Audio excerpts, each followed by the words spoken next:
أروي لكم عن قصة للمصطفى إذ قام يوما في الجهاد منظما رص الصفوف كما الصلاة تصفهم فكأنهم بنيان سد أحكما وتجول المختار بين صفوفهم فإذا بشخص بينهم متقدما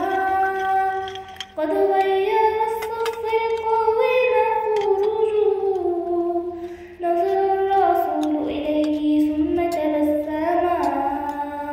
وبعود غصن للصفوف أعاده وأعاد للصف القويم تقوما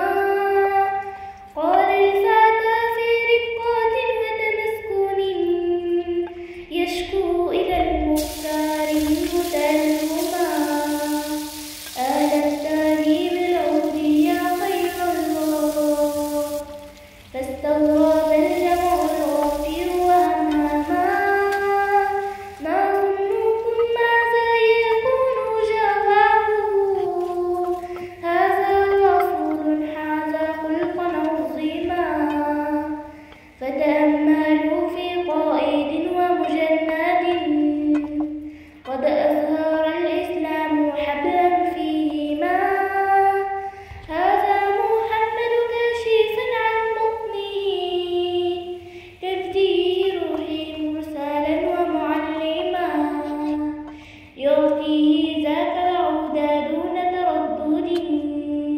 ويقول خذ مني القصاص مسلما وإذا به في لهفات وتشوق وكأنه يروي الفؤاد منظما يجثو زواد كي يضم حبيبه لم يستطع من شطه أن يحجما